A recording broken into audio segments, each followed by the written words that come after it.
وَعَلَّمَكَ مَا لَمْ تَكُنْ تَعْلَمْ، اور پھر وہ آپ کے باطن میں چشمہ علم اللہ نے رکھ دیا ہے جس کے ذریعے آپ کو ہر اس شے کا علم عطا کر دیا ہے جو آپ از خود نہ جان سکتے تھے۔ اور بے شک اللہ کا بہت بڑا فضل ہے آپ پر،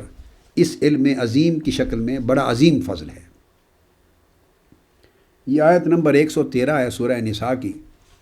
اور میں نے پچھلی نشست میں اتنی بات واضح کر دی تھی کہ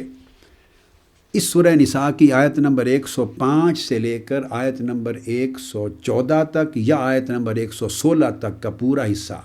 ایک واقعہ کے پس منظر میں ہی نازل ہوا ہے، ایک ہی واقعہ میں،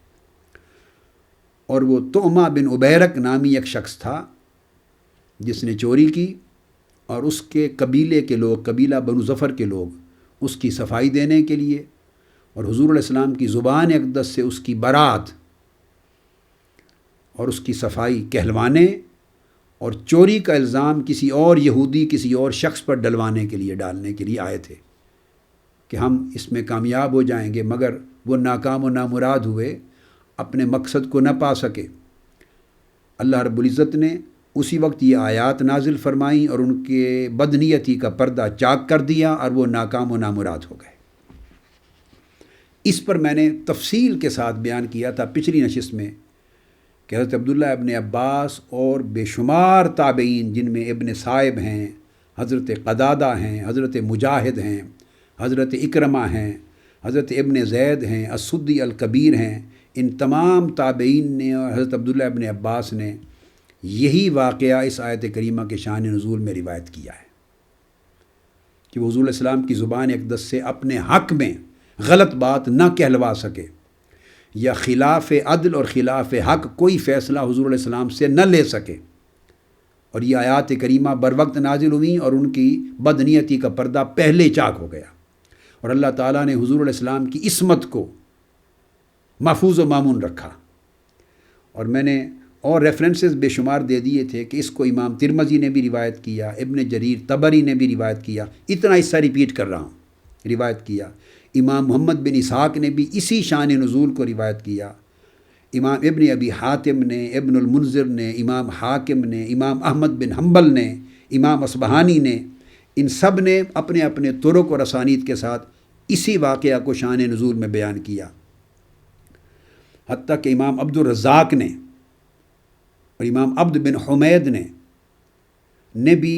یہی بیان کیا کہ آیت نمبر 105 سے آیت نمبر 114 اور بعضوں نے کہا 116 تک، جیسا کہ امام جلال الدین سیوطی نے توثیق کی، یہ ایک ہی واقعہ کے پس منظر میں اتری،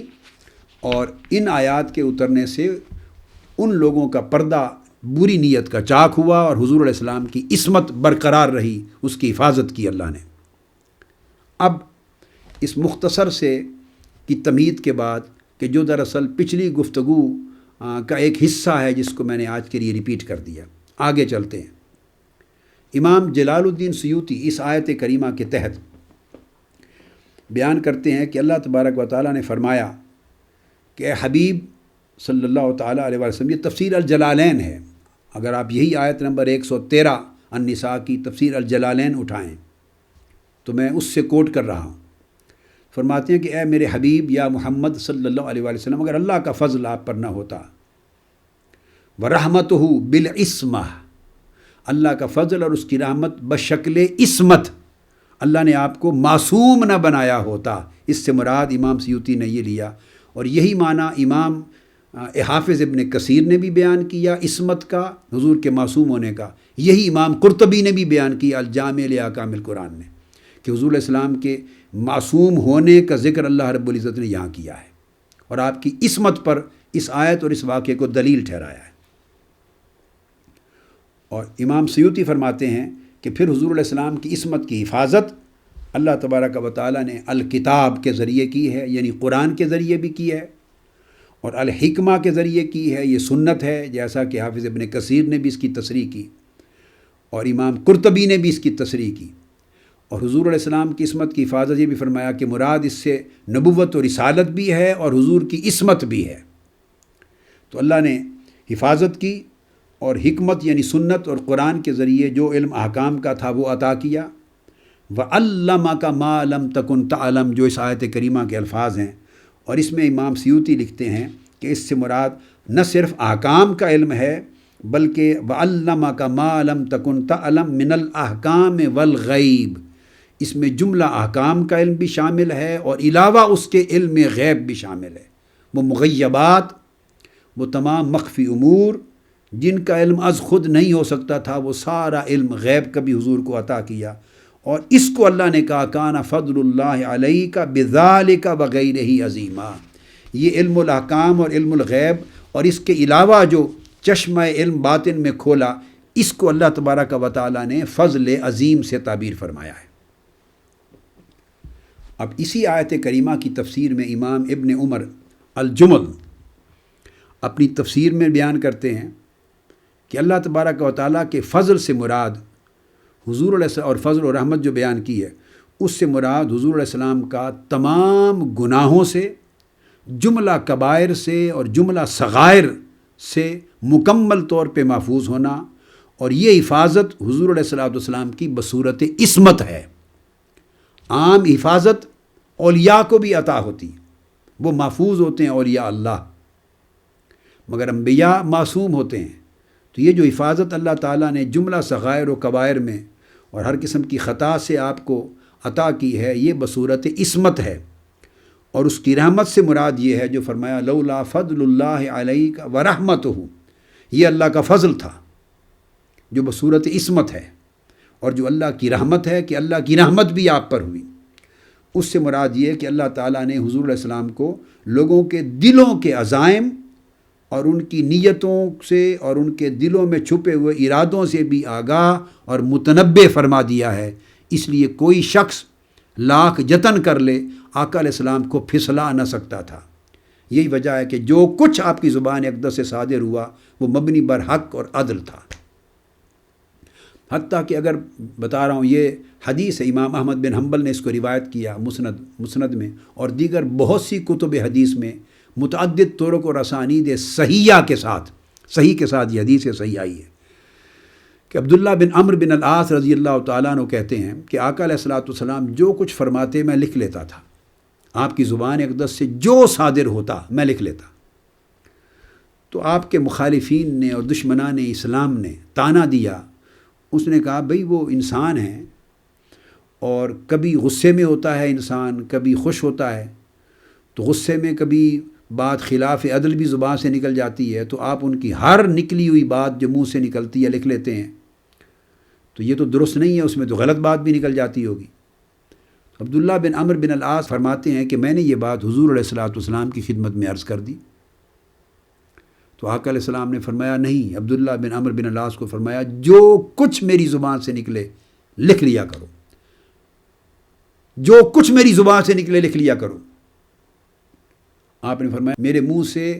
سوائے حق کے کچھ بھی نہیں نکلتا، خواہ میں غصے کی حالت غضب میں ہوں خواہ حالت رضا میں ہوں، جو کچھ میری زبان سے نکلے تم لکھ لیا کرو، جو کچھ میری زبان سے نکلتا ہے وہ حق ہوتا ہے۔ تو یہ اشارہ کیا کہ اس طرح آقا علیہ السلام کی عصمت کی حفاظت ہوتی۔ اب یہی بات امام بیضاوی نے بھی روایت کی، بیان کیا اپنی تفسیر انوار التنزیل میں، تفسیر بیضاوی میں، کہ اللہ تبارک و تعالیٰ نے آپ کو اس آیت کریمہ کے ذریعے یہ بیان کیا ہے کہ اللہ نے آپ کو عصمت کی شان سے نوازا۔ وَعَلَّمَكَ مَا لَمْ تَكُنْ تَعْلَمْ، یہ فضل اللہ علیک ورحمتہ کے ذریعے اللہ نے آپ کو شان عصمت سے نوازا، چونکہ آپ کو معصوم کر دیا اور آپ کی عصمت کی حفاظت اپنے ذمہ لے لی، لہٰذا کوئی بڑا سے بڑا دغا باز بھی اب آپ کو پھسلانے بہکانے کے ارادے میں کامیاب نہیں ہو سکتا۔ اور جو بعد میں فرمایا وَعَلَّمَكَ مَا لَمْ تَكُنْ تَعْلَمْ، اس میں قاضی بیضاوی لکھتے ہیں کہ اس سے مراد من خفیات الامور، جو مخفی امور ہیں غیب سے جن کا تعلق ہے وہ بھی اس میں شامل ہیں، اور امور دین اور امور احکام بھی اس میں شامل ہیں۔ تو اللہ تبارک و تعالیٰ نے آپ کو مخفی امور جو لوگوں کی نیتیں ہیں، ان کے دلوں کے احوال ہیں، ان کے اندر ذہنوں میں چھپے ہوئے ارادے اور منصوبے ہیں، ان پر بھی علم و آگہی عطا کر دی ہے۔ یہ علمک ما لم تکن تعلم، جو اللہ تبارک و تعالیٰ نے انزل اللہ علیک الکتاب، کتاب نازل کی، اور الحکمہ، دو چیزیں جو علم کے دو بڑے چشمے، ان کا ذکر کرنے کے بعد جو تیسرے چشمے کا ذکر کیا وَعَلَّمَكَ مَا لَمْ تَكُنْ تَعْلَمْ، تو صاف ظاہر ہے یہ کوئی اضافی امور ہوں گے، اور یہ مغیبات ہیں، یہ مخفی امور ہیں جو لوگوں کے دلوں کے اندر چھپے ہوتے ہیں، اللہ نے ان سے بھی آگاہ کیا، اور وہ چشمہ علم باطن ہے جو آقا علیہ السلام کو عطا کیا گیا۔ اب آپ دیکھتے چلے آئیے کہ کون کون سے ائمہ تفسیر اس بات کی تصریح کرتے ہیں اور کس کس کا عقیدہ کیا ہے۔ پوری امت 12 صدیوں تک، 13 صدیوں تک جب سے علم تفسیر لکھا جاتا رہا اور آج تک ہے، امت کا تسلسل کے ساتھ، اجماع کے ساتھ یہ عقیدہ ہے۔ اسی طرح امام نصفی رحمۃ اللہ تعالی علیہ تفسیر المدارک میں بھی یہ بیان کرتے ہیں کہ اس سے مراد آقا علیہ السلام کی عصمت کی حفاظت ہے، اور آپ کو لوگوں کے مخفی امور جو اسرار ہیں، سر ہیں، ان کے دلوں کے راز، ان پر اطلاع کی طرف اشارہ ہے۔ وَعَلَّمَكَ مَا لَمْ تَكُنْ تَعْلَمْ، اللہ کا فضل و رحمت، اس سے مراد حضور کو عصمت عطا کیا جانا اور معصوم کر دینا، تاکہ آپ سے کوئی خطا اور غلطی کسی حکم اور فیصلے میں صادر نہ ہو۔ اور وَعَلَّمَكَ مَا لَمْ تَكُنْ تَعْلَمْ، اس سے مراد لوگوں کے دلوں کے رازوں پر آپ کو مطلع کر دیا جانا ہے۔ اور آپ فرماتے ہیں کہ یہ جو آیت کا حصہ ہے وَعَلَّمَكَ مَا لَمْ تَكُنْ تَعْلَمْ، کہ ہر اس چیز کا علم عطا کر دیا جو آپ از خود اپنے ذریعہ سے نہ جانتے تھے یا نہ جان سکتے تھے۔ فرمایا من امور الدین والشرائع اور من خفیات الامور وضمائر القلوب، دلوں کے اندر کے جو راز ہیں وہ بھی بتا دیے، مخفی امور بھی بتا دیے، جملہ احکام شریعت بھی بتا دیے، اور احکام دین بھی عطا کر دیے۔ تمام علوم اس علمک ما لم تکن تعلم کے اندر شامل ہیں۔ لہٰذا وہ چھپے ارادوں پر بھی چونکہ آگاہ کر دیا، تو جو برے ارادے سے بھی آیا تو آقا علیہ السلام چشمہ علم باطن سے اس سے بھی آگاہ ہوتے۔ تو غیبی احوال سے حضور علیہ السلام کو مطلع کر دیا، کتاب، سنت اور غیبی احوال کا علم، یہ تینوں چیزیں حضور علیہ السلام کو اللہ نے نازل کی آپ پر، اور یہ کہہ کر ارشاد فرمایا وَكَانَ فَضْلُ اللَّهِ عَلَيْكَ عَظِيمًا، اور یہی علم کی جو کثرت ہے اور علم کی جو وسعت ہے اور علم کی جو عظمت ہے، فضل اللہ علیک عظیمہ، یہی آپ پر اللہ رب العزت کی بڑی عظیم نعمت اور عظیم فضل ہے۔ اب امام بغوی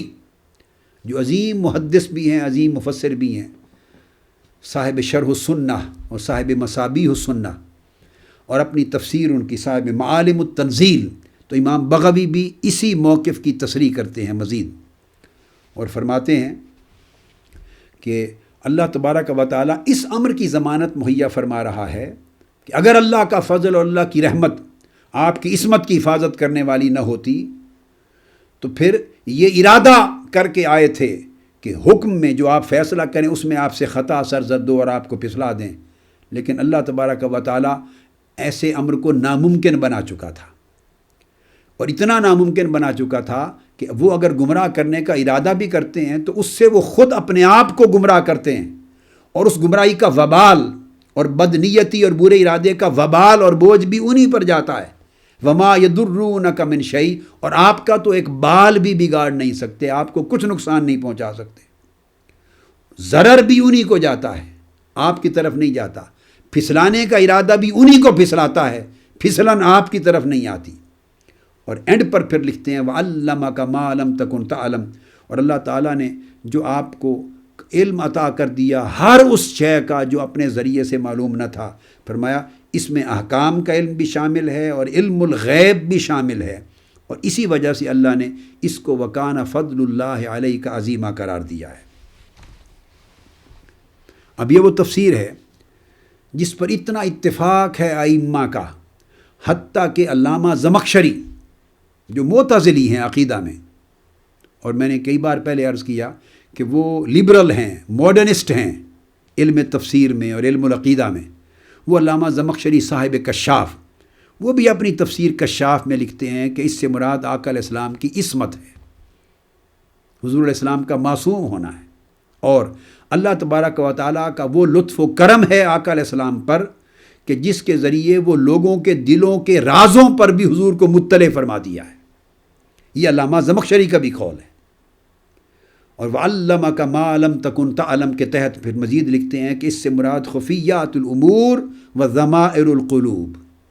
کہ لوگوں کے دلوں کے چھپے ہوئے رازوں پر حضور کا مطلع ہونا اور مخفی غیبی امور سے آگاہ رہنا، یہ مراد ہے علمہ کا ما لم تکن تعلم سے۔ اور فرماتے ہیں اور مزید یہ کہ اس میں امور دین کا معنی بھی مراد لیا گیا ہے اور تمام احکام شریعت کا معنی بھی اسی میں شامل ہے۔ گویا یہ جو آخری قطع ہے، حصہ ہے آیت کریمہ کا، یہ کامل و شامل ہے، تمام قسموں کے علوم اس کے اندر داخل ہیں۔ اب یہی معنی امام خازن نے بھی لیا ہے تفسیر خازن میں، اور فرماتے ہیں کہ لولا فضل اللہ علیک ورحمتہ، آیت کریمہ کے پہلے حصے سے مراد تو آقا علیہ السلام کی عصمت ہے، حضور علیہ السلام کی عصمت جو وحی اور نبوت اور رسالت کی شکل میں آقا علیہ السلام کو عطا کر دی گئی، اور ساتھ اس کے یہ کہ لوگوں کے دلوں کے رازوں پر اللہ نے حضور کو مطلع فرما دیا۔ اور وَعَلَّمَكَ مَا لَمْ تَكُنْ تَعْلَمْ کی تفسیر پھر بڑے عمدہ الفاظ میں امام خازن نے بھی لکھی ہے، اور وہ فرماتے ہیں کہ اس سے مراد احکام شرع بھی ہیں، جملہ امور دین بھی ہیں، اور یہ بھی تفسیر میں کہا گیا کہ اس سے مراد علم غیب بھی ہے، اور جو کچھ اور علوم معلوم ذاتی طریقے اور ذاتی ذریعے سے نہ ہو سکتے تھے وہ سارے علم اس میں شامل ہیں۔ اور یہ اللہ کا حضور پر وہ احسان ہے اور وہ فضل ہے کہ یہ اس احسان اور فضل کے ذریعے آقا علیہ السلام اور یہ حضور علیہ السلام کے لیے اللہ تبارک و تعالیٰ کی نبوت و رسالت جو حضور کو عطا کی، ان کے حقوق واجبہ کے ساتھ قائم کر دیا ہے۔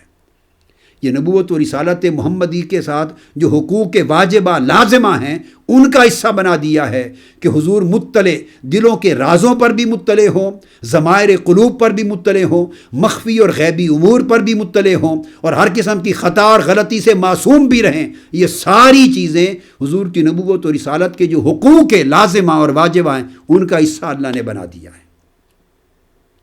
اب یہی بات شاہ ولی اللہ محدث دہلوی کی تلمیذ اعظم قاضی ثناء اللہ پانی پتی رحمۃ اللہ علیہ نے تفسیر المظہری نے بھی لکھی ہے، اور فرماتے ہیں کہ اللہ تعالیٰ نے حضور کو خطاب کیا ہے، ایھا النبی، خطاب کر کے بتایا ہے کہ آپ پر جو اللہ کا فضل، اللہ کا رحمت ہے، اس سے مراد اللہ نے آپ کو عصمت عطا کر دی ہے اور معصوم عن الخطا کر دیا ہے، اور اس کی حفاظت جو آپ کی عصمت کی ہے اس کی حفاظت کا اہتمام یہ کیا ہے کہ اپنا فضل یوں کیا کہ اپنی کتاب کے ذریعے، اپنی حکمت کے ذریعے، اور علم ما لم تکن تعلم کے ذریعے، تین چشموں کے ذریعے آپ کو چھپے ہوئے رازوں پر بھی مطلع کر دیا ہے اور مخفی امور پر بھی آپ کو مطلع کر دیا ہے۔ اور لکھتے ہیں کہ العلوم بالاسرار والمغیبات، وہ تمام مخفی راز اور تمام غیوبات جو غیب ہیں ان ساروں کا علم حضور کو عطا کر دیا۔ ان علم کی وسعت کے ذریعے حضور کی عصمت کی حفاظت کی گئی ہے۔ یہ وجہ ہے ہم سے جب خطا ہوتی ہے تو اس کی وجہ ہمارے علم کی کمی ہوتی ہے، ہم جب غلط فیصلہ کرتے ہیں اس کی وجہ ہمارے فہم کی کمی ہوتی ہے۔ کسی بھی شخص سے کوئی غلطی صادر ہوتی ہے فیصلے میں، حکم میں، تو وہ اس کے فہم کی کمی، علم کی کمی ہے، اور اگر گناہ صادر ہوتا ہے تو وہ اس کے تقویٰ کی کمی ہے۔ تو نبوت اور رسالت کے ذریعے اللہ رب العزت نے آپ کی ذات کو وہ عصمت کاملہ عطا کر دی ہے کہ نہ آپ کے تقویٰ میں کوئی کمی رہی اور نہ آقا علیہ السلام کے علم، فہم اور معرفت میں کوئی کمی رہی۔ اس لیے فرمایا کہ کان فضل اللہ علیک عظیما، یہ اللہ کا فضل عظیم ہے جو آپ پر اللہ تبارک و تعالیٰ نے فرمایا ہے۔ یہ اس پوری آیت کریمہ کی عمومی تفسیر تھی، اول سے آخر تک ایک مضمون کو اکٹھا پڑھنے کا جو نتیجہ تھا وہ میں نے بیان کیا۔ اب قرآن مجید کی اس آیت کریمہ کا جو پہلے الفاظ ہیں اس کی جو بگننگ ہے، جس طریقے سے آیت کو اللہ نے شروع کیا، اب اس کے اوپر آتے ہیں۔ اب اس کو نحوی طریق سے اور اعرابی طریق سے اور بلاغتی طریق سے اس کو لیتے ہیں۔ اب قرآن مجید کی آیت شروع ہو رہی ہے وَلَوْلَا فَضْلُ اللَّهِ عَلَيْكَ وَرَحْمَتُهُ لَهَمَّتْ طَائِفَةٌ مِّنْهُمْ أَن يُضِلُّوكَ۔ تو آیت کا آغاز ہو رہا ہے کلمہ حرف لو سے، دو لفظ ہیں، دو حرف ہیں، لو و لو، دوسرا لا۔ لو کا معنی اگر، لا کا معنی نہیں۔ اگر تم پر اللہ کا فضل اور رحمت نہیں ہوتا، نہ ہوا ہوتا، تو ہم سب سے پہلے حرف لو پر گفتگو کرتے ہیں، پھر اس کے ساتھ جو لا ملایا ہے نفی کے معنی میں نہیں، اس پر گفتگو کر کے لو لا کا اکٹھا معنی سمجھیں گے، پھر جو آگے آیا ہے لہمت، اس کی جو حرف لام ہے اس کے ساتھ لہمت کے معنی کو اس کے ساتھ جوڑیں گے۔ یہ جو حرف لو آیا ہے یہ عربی زبان میں علم بلاغت کی روح سے اور علم نحو کی روح سے دو طرح استعمال ہوتا ہے۔ یہ قاعدے کی بات ہے، اور علم نحو عربی کا علم بلاغت کی سوجھ بوجھ رکھنے والا شخص اور عربی زبان و ادب کی سوجھ بوجھ رکھنے والا کوئی شخص اس امر سے انکار نہیں کر سکتا۔ حرف لو دو طرح استعمال ہوتا ہے، مصدریہ استعمال ہوتا ہے یا شرطیہ استعمال ہوتا ہے، یا مصدریہ یا شرطیہ۔ اب یہاں چونکہ لو اور اس کے بعد صلہ کے طور پہ لہمت میں حرف لام آیا ہے، لو کے ساتھ لہمت حرف لام آیا ہے، چونکہ دونوں اکٹھے آئے ہیں ایک آیت میں ایک جملے میں، لہٰذا اب یہ لو مصدریہ نہیں ہوگا، یہ قاعدہ ہے چونکہ صلہ آیا ہے اس کا۔ تو اگر ایسا نہ ہوا ہوتا تو پھر یوں ہو جاتا، اگر ایسا نہ ہوا ہوتا تو پھر یہ نتیجہ ہوتا۔ تو چونکہ اس کے ساتھ لہمت کے ساتھ نتیجہ اور صلہ کا ذکر ہوا ہے، لہٰذا یہ بات طے ہو گئی کہ یہ حرف لو یا مصدریہ نہیں بلکہ شرطیہ ہے، یہ بطور شرط آیا ہے۔ تو گویا لولا فضل اللہ علیک ورحمتہ شرط بیان ہو گئی، لہمت طائفۃ تو پھر دغا بازوں کا ایک گروہ یہ کرتا، وہ اس کا صلہ اور نتیجہ بیان ہوا۔ اب جب یہ لو شرطیہ ہوا تو اس کی ایک مثال دے دیتا ہوں تاکہ مثال سے اس کا معنی اور مراد سمجھ میں آ جائے۔ اب اس کی مثال یوں ہوگی، جب لو شرطیہ ہے تو مثلا عربی زبان میں کہا جائے لو قام زید لقمت، لو قام زید لقمت، اس کا معنی ہے اگر زید کھڑا ہوتا تو پھر میں بھی ضرور کھڑا ہو جاتا۔ لو قام زید یہ شرط ہے، اگر زید کھڑا ہوتا، لقمت لام کے ساتھ، تو پھر میں بھی ضرور کھڑا ہو جاتا۔ اب اس کا مطلب یہ ہوا کہ میرے کھڑے ہونے کی شرط یہ تھی کہ زید بھی کھڑا ہوتا، تب میں کھڑا ہوتا۔ تو زید کا کھڑا ہونا بطور شرط بیان ہوا، اور تو پھر میں بھی ضرور کھڑا ہوتا، یہ اس کا صلہ اور نتیجہ بیان ہوا۔ ہر شرط کا ایک صلہ اور نتیجہ ہوتا ہے، اس کا رزلٹ ہے۔ تو لو قام اگر زید کھڑا ہوتا، یہ کنڈیشن عائد ہو گئی، کنڈیشن، اور اس کنڈیشن کے بعد پھر ایک اس کا رزلٹ ہوتا ہے کہ اگر کنڈیشن فلفل ہوگی تو تب جس رزلٹ کا ذکر کیا جا رہا ہے وہ رزلٹ، وہ نتیجہ نکلے گا۔ اگر شرط پوری ہوگی تو تب وہ نتیجہ وجود میں آئے گا، اور اگر وہ جو نتیجے سے پہلے شرط عائد کی جا رہی ہے اگر وہ شرط ہی پوری نہ ہو تو شرط پورا نہ ہونے کی شکل میں نتیجہ از خود معدوم ہو جائے گا، نتیجے کی خود بخود نیگیشن ہو جائے گی، نتیجے کا خود بخود ڈینائل ہو جائے گا کہ پھر وہ نتیجہ وجود میں آ ہی نہیں سکتا۔ کیوں کہ اس نتیجے کا وجود میں آنا تو منحصر تھا شرط کے پورا ہونے پر، اور جب وہ شرط ہی پوری نہیں ہوئی تو نتیجے کا وجود خود بخود ختم ہو گیا۔ نتیجے کا از خود کوئی وجود نہ تھا، وہ تو مشروط تھا اس شرط کے وجود پذیر ہونے پر، تو جب شرط ہی پوری نہیں ہوئی تو نتیجہ خود بخود ختم ہو گیا۔ یہ معنی ہے لو شرطیہ کے ساتھ جب لام آتا ہے تو چونکہ اب زید کھڑا نہیں ہوا، یعنی زید کے کھڑے ہونے کی شرط پوری نہیں ہوئی، اس لیے لقم تو جو میں نے کہا تھا پھر میں بھی کھڑا ہو جاتا، تو میں کیوں کھڑا ہوتا؟ اس وجہ سے میں کھڑا نہیں ہوا۔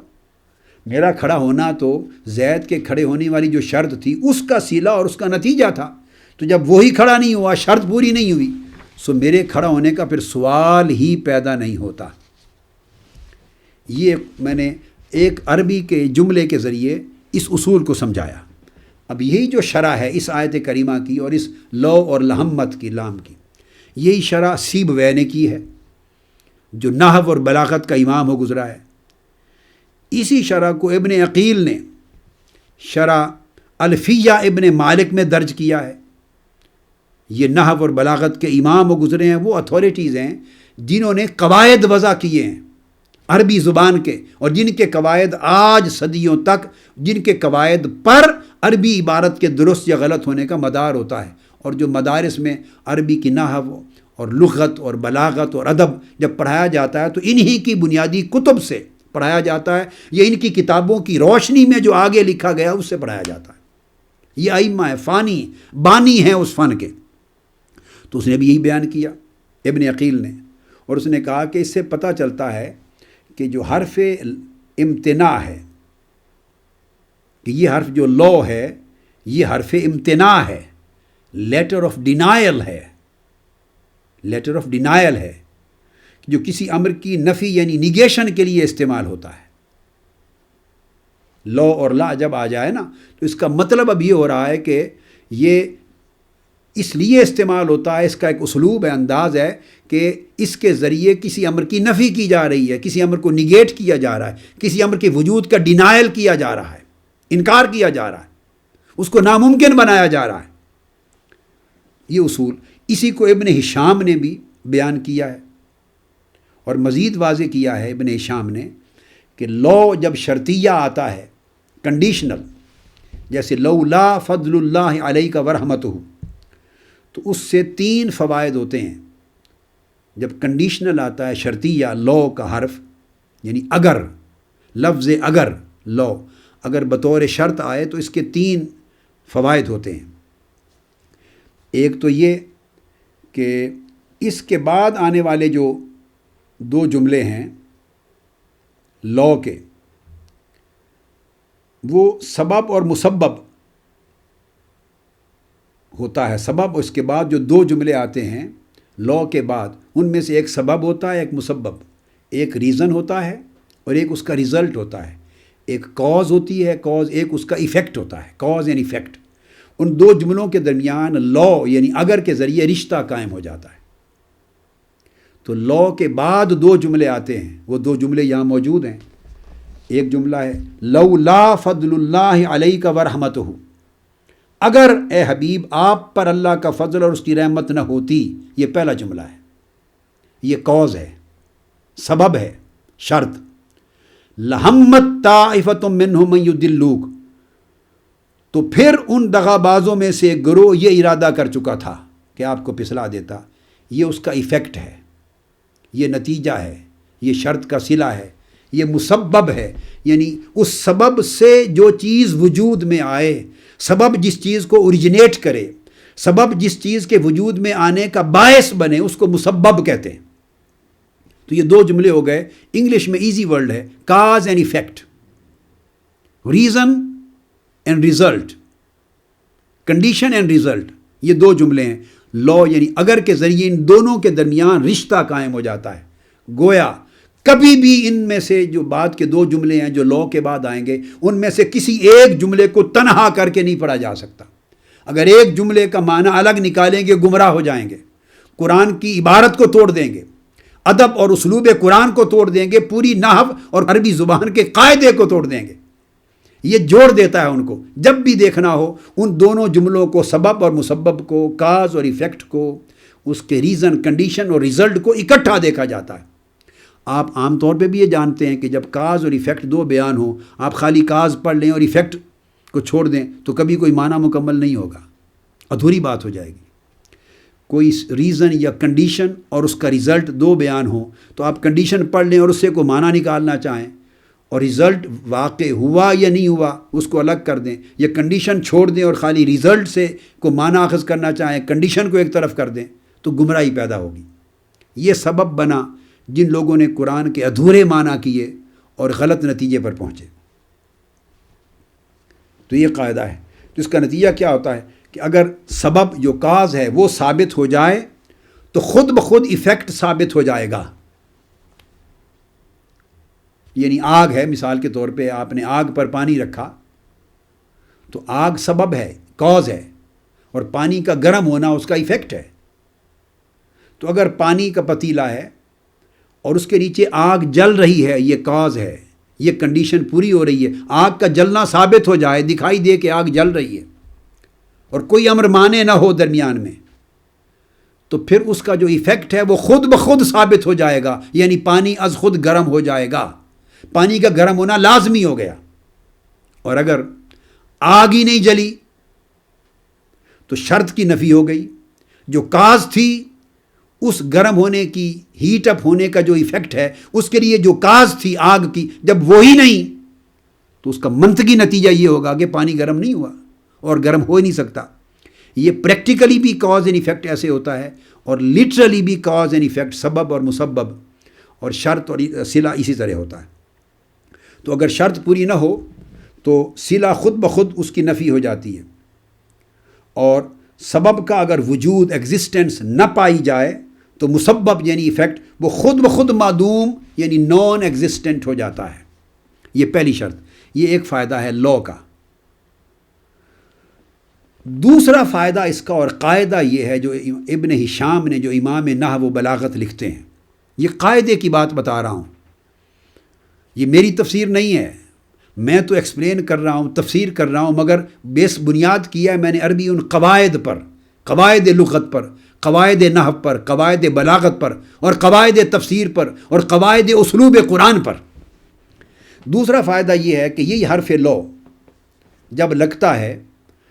تو اس کے بعد یہ تو آپ سمجھ گئے کہ اس کے بعد دو جملے آئیں گے، ایک جملہ شرط ہوگا اور ایک اس کا نتیجہ ہوگا۔ اب اس کا دوسرا قاعدہ یہ ہے کہ لا کے بعد جو شرط آئے گی،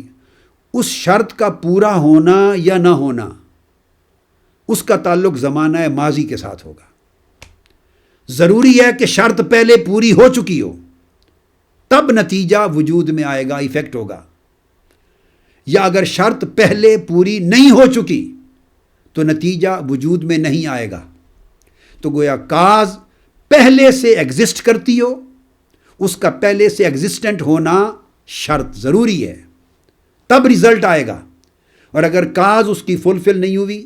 کنڈیشن پہلے فلفل نہیں ہوئی پہلے، تو رزلٹ جو بعد میں آنا ہے مستقبل میں وہ پھر قطعاً نہیں آئے گا۔ تو لا کا مطلب یہ ہوا کہ کنڈیشن یا شرط کو وہ زمانہ ماضی وہ پہلے زمانے سے کنفائن کر دیتا ہے، مشروط کر دیتا ہے، چونکہ صلہ اور نتیجہ اس کے ثابت ہونے، شرط کے ثابت ہونے یا ثابت نہ ہونے، شرط کے پائے جانے یا شرط کے نہ پائے جانے کے ساتھ اس صلہ کا تعلق ہے کہ وہ پیدا ہوگا یا نہیں ہوگا، وہ رزلٹ پیدا ہوگا یا نہیں ہوگا، یہ اس کے بعد اس کا تعلق ہے۔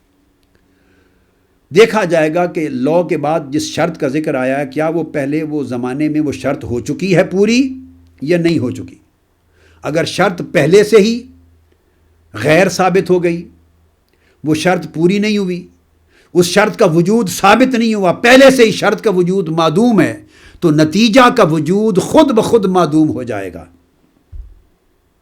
خود بخود معدوم ہو جائے گا۔ یہ دوسرا قاعدہ ہے۔ اور تیسرا قاعدہ یہ اصولی طور پہ کہ لا جو آتا ہے بنیادی طور پر وہ کسی مفروضہ ہائپوتھیسس یا کسی تصور یعنی کانسیپٹ اس کی نفی کرنے اور اس کے رد کرنے کے لیے آتا ہے۔ جب یہ اسلوب عبارت کا آئے نا، جیسے لولا فضل اللہ علیک ورحمتہ لہمت طائفۃ منہم ان یضلوک، جب کلمہ لا کے ساتھ اور حرف لام کے ساتھ جب اس شرط اور صلہ کے ساتھ جب کوئی جملے آتے ہیں تو یہ اسلوب قرآن مجید کا ایسا ہے کہ یہ آتا ہی اس لیے ہے تاکہ جس تصور کی بات ہو رہی ہے، جس مفروضے کی بات ہو رہی ہے، جس کنسیپٹ کی بات ہو رہی ہے، اس کو ٹوٹلی رد کر دیا جائے، اس کی نفی کر دی جائے، یہ نگیٹ کرنے کے لیے آتا ہے۔ یعنی حرف لا کو شرطیہ لام کے ساتھ لانے کا اور عبارت کو اس طرز کے ساتھ قرآن مجید یا کسی زبان میں یا کسی کتاب میں ایسی عبارت لانے کا بنیادی آبجیکٹیو ہی یہ ہوتا ہے کہ جس تصور کو آگے بیان کیا جا رہا ہے اس کو نگیٹ کرنا، اس کو رد کرنا، اس کو ناممکن بنا دینا، اس کے وجود کی نفی کر دینا۔ تو لطف کی بات یہ ہے کہ یہ عبارت کا اسلوب اس کا مقصد ہی یہ ہے کہ اس تصور کی نفی کی جائے، اور بدقسمتی کی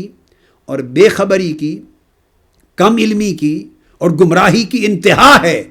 کہ اللہ رب العزت نے اس اسلوب کو جو قرآن میں اپنایا، اس اسلوب بیان کو وہ اپنایا ہی اس لیے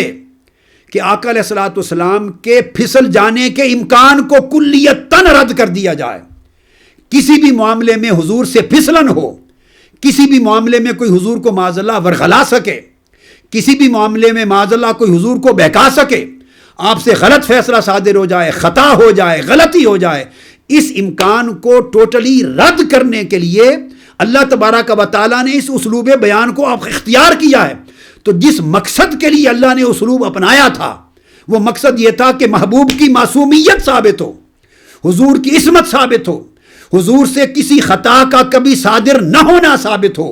حضور سے کبھی بھی غلطی کا امکان قطعی طور پہ ناممکن بنا دیا جائے، یہ ثابت ہو۔ اللہ نے وارد اس اسلوب بیان کو اس لیے کیا تھا،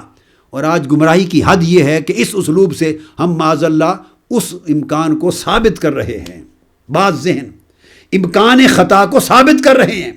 کہ غلطی کو ممکن بنا رہے ہیں۔ جس بات کو اللہ نے ناممکن ثابت کرنے کے لیے لکھا تھا اور اتارا تھا اور بیان اپنایا تھا، ہم اس ناممکن سے ممکن نکالنا چاہتے ہیں۔ جس بات کو اللہ نے رد کیا ہم اس سے ثابت کرنا چاہتے ہیں اس مفروضے کو۔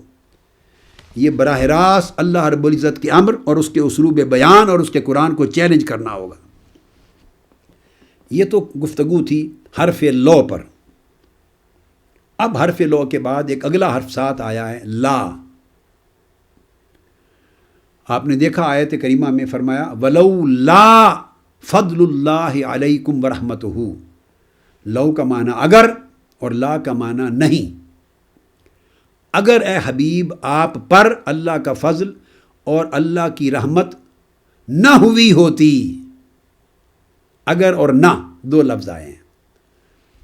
تو اب ہم لو کو لا کے ساتھ، لا جو نافیہ ہے اس کے ساتھ ملا کے اب اس کو دیکھتے ہیں۔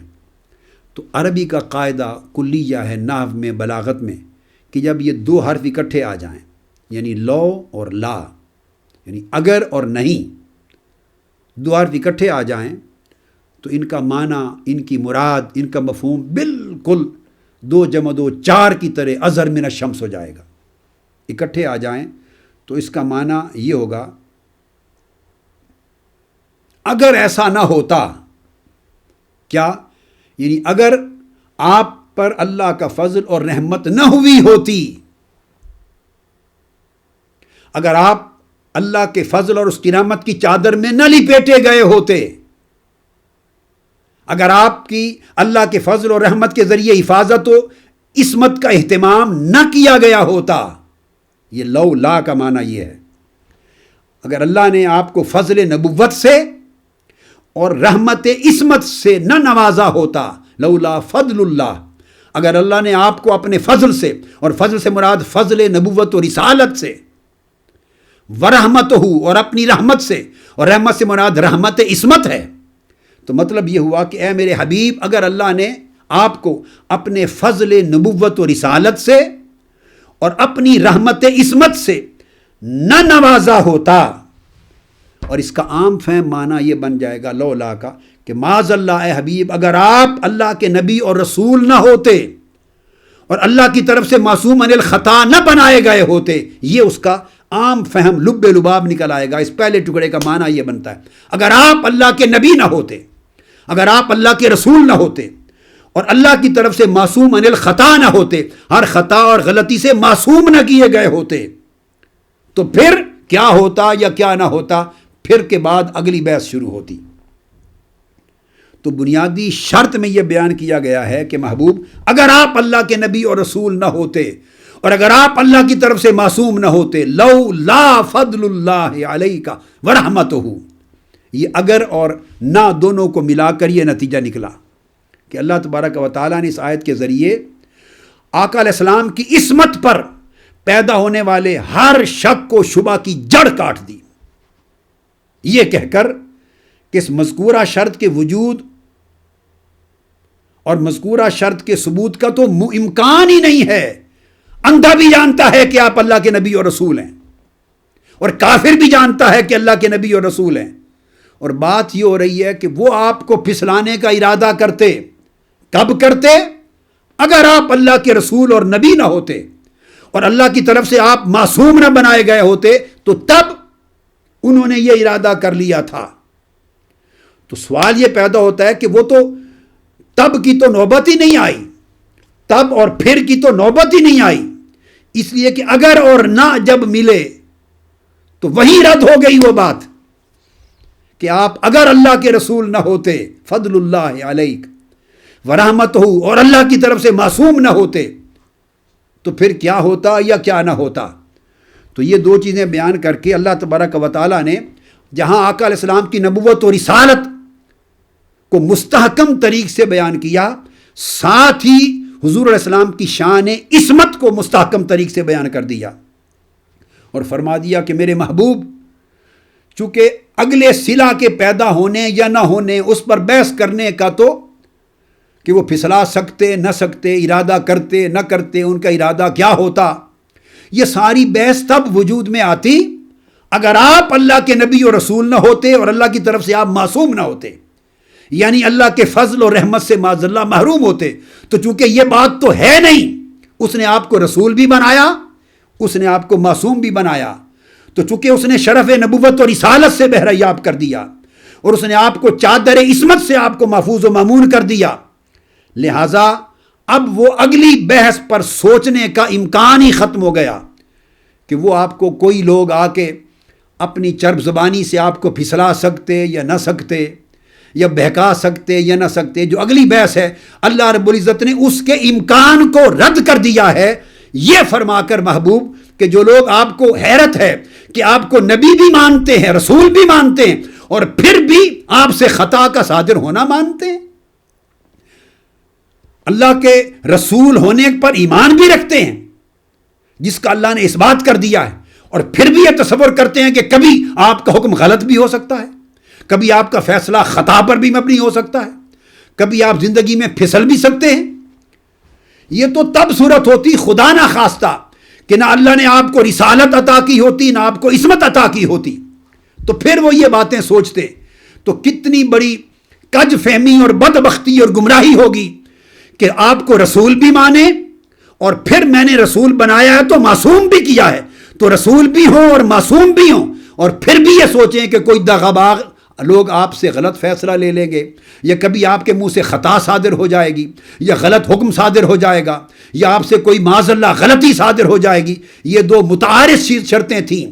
اس کا امکان بحث کا بھی تب پیدا ہوتا اگر آپ اللہ کے نبی اور رسول نہ ہوتے اور معصوم نہ ہوتے۔ چونکہ آپ رسول ہیں اور اللہ کے نبی ہیں اور معصوم ہیں، سو اگلی بات کے امکان کو زیر بحث لانا بھی حرام ہو گیا، قطعی طور پر ممنوع ہو گیا۔ تو گویا حضور علیہ السلام کے رسول اور معصوم ہونے کا جو عقیدہ ہے، اس کی وجہ سے وہ جب نفی شرط ہو گئی کہ رسالت اور معصومیت کی نفی نہیں ہے، وہ وجود ہے رسالت اور معصومیت کا، تو جو رسول اور معصوم نہ ہونے کا جو نتیجہ نکلنا تھا، وہ نتیجہ تو حضور کی رسالت اور عصمت نے بالکل ختم کر دیا، اس کو ٹوٹلی معدوم کر دیا، اس کا امکان ہی ختم کر دیا۔ یہ